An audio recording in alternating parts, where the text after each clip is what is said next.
chaîne GFR 900 Drone Review. Eh bien on se retrouve de nouveau encore une fois cette semaine pour une nouvelle vidéo. Donc puisqu'on est en mode confinement à cause du coronavirus, j'espère que vous le vivez bien et puis je vous invite encore une fois à bien respecter ce confinement. Aujourd'hui justement je vais vous parler du Power Egg X et donc vous allez voir une petite vidéo qui s'est passée uniquement chez moi en fait dans mon terrain. Et puis voilà, donc aujourd'hui on va pas parler du mode drone, puisque vous savez que ce drone est un peu polyvalent, hein. Il fait drone, il fait caméra, caméscope, voilà on va dire ça comme ça. Et justement aujourd'hui je vais vous parler de ce mode caméscope. Donc pour mettre le Power Egg X en mode caméscope, il faut lui enlever les bras. Donc pour ceci, tac. Vous avez une petite poignée que vous mettez uniquement à droite. Voilà, elle ne se met pas à gauche, c'est un peu dommage pour les gauchers. Et puis vous avez soit un petit cache, ici blanc, je ne vais pas le mettre, ou alors vous avez cette petite pièce que vous allez mettre ici, et cette petite pièce justement va vous permettre de fixer un trépied. Voilà, donc je vais le mettre, tac. Voilà, et vous avez votre Power Egg sur un pied. Donc en mode caméra, vous allez piloter votre caméra à l'aide de votre smartphone et de l'application. Donc l'application est un peu différente de celle du mode drone, hein, c'est une application tierce à côté. Donc vous allez tenir votre caméscope, on va l'appeler comme ça, hein. Et puis vous allez enregistrer la vidéo à l'aide du smartphone. Alors c'est un petit peu contraignant parce qu'on ne peut pas déclencher la vidéo, il n'y a pas un bouton qui peut faire déclencher la vidéo, donc on est obligé d'avoir le smartphone. Et il n'y a rien pour tenir le smartphone. Alors franchement, ça c'était un peu dommage. Alors moi ce que j'ai fait, alors je vais l'enlever, tac, voilà. J'ai en fait la pièce qui est livrée avec, là justement, je l'ai modifiée, tout simplement. J'ai percé de part en part pour retrouver le taraudage ici, là.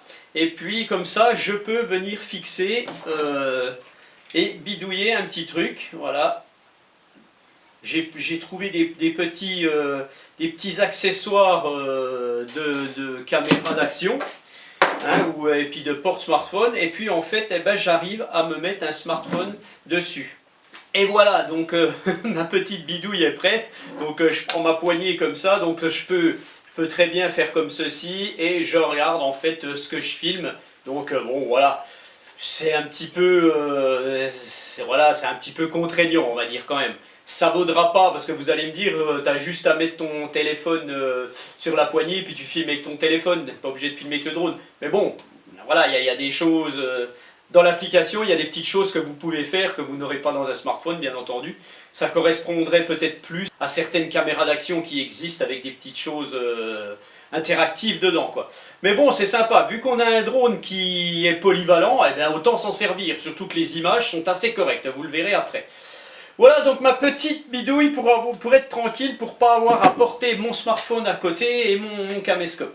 Donc là je vais juste vous parler rapidement de l'application sans trop revenir en détail dessus. Voilà, vous verrez les images après, c'est plus sympathique. D'ailleurs je vous invite à regarder la vidéo de UberL sur le Power Egg X, il a fait quelque chose d'assez sympa. Donc allez la voir et vous aurez un peu plus de détails sur l'application. Alors, avant de lancer l'application du Power Egg X en mode caméra, vous devez donc aller chercher le Wi-Fi de votre drone dans vos paramètres. Voilà, comme on peut le voir ici, il est connecté, Egg X machin bidule. Voilà, vous vous connectez sur ce Wi-Fi, vous revenez et vous allez sur votre application Power Vision 2. Et puis ça va aller directement sur cette interface, donc vous allez faire Access Device. Et puis vous allez retrouver l'application. Alors voilà, là vous la voyez en verticale. Mais sachez aussi que vous pouvez la mettre en horizontale. Voilà. Donc en horizontale, c'est mieux, mais c'est moins pratique qu'en mode vertical. Donc je vais essayer de vous la présenter en mode vertical là. Vous allez retrouver quelque chose de très important sur cette application. Là vous le voyez en haut à droite, en fait c'est le micro. Donc si vous activez, vous pouvez activer et désactiver le micro. Là il est activé, donc en fait ce que ça va faire, ça va enregistrer le son de votre smartphone en fait.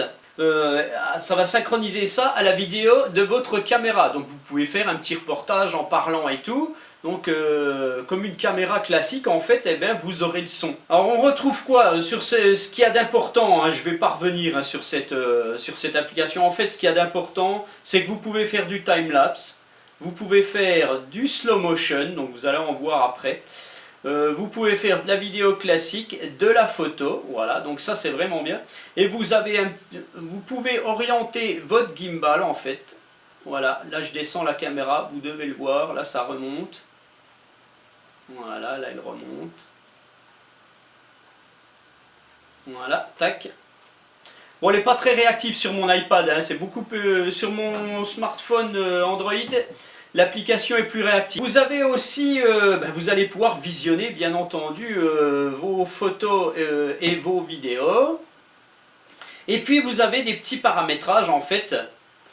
Voilà, vous pouvez paramétrer votre caméra, hein, toute la sensibilité, l'image et tout. Vous allez pouvoir donc vous mettre en mode photo, vous avez HDR, vous avez du burst, de l'AEB, time photo, enfin des tas de trucs, en 16/9, JPEG, vous avez aussi bien entendu du RAW, ça peut être intéressant. Voilà, vous avez aussi un petit paramétrage ici, donc ici c'est le contrôle gestuel en fait. Si vous l'activez, vous allez pouvoir faire plein de petites choses en faisant des gestes. Ce qu'il y a de bien, c'est le mode tracking, quoi. Franchement, c'est ce qu'il y a de mieux, hein. C'est ce que vous verrez après dans mes petites images que j'ai tournées chez moi. Vous avez 3 modes ici. Vous avez le mode follow, vous avez le mode lock et vous avez le mode FPV. Donc c'est 3 modes différents de prise de vue, donc la gimbal s'adapte à ce que vous mettez. En mode follow, bien entendu, ça va vous traquer sur 3 axes en permanence. En mode lock, un petit peu moins, ça sert pas à grand chose. Le mode lock pour moi ne sert pas à grand chose. Il y a guère de différence avec le mode follow. Et puis vous avez le mode FPV où là la caméra va rester relativement fixée, puis elle va suivre tous les mouvements. Voilà en gros pour l'application. Donc le mieux c'est que vous voyez ce que ça donne un petit peu dans ma vidéo que j'ai fait hier. Voilà donc sur ce, je vous souhaite à tous un bon confinement et je vous dis à bientôt en mode tracking. Je vous dis au revoir. N'hésitez pas à liker cette vidéo, n'hésitez pas à cliquer sur nos liens, ça nous aide. Et puis eh bien, on se donne rendez-vous pour une prochaine vidéo. Un de ces 4. Allez, ciao!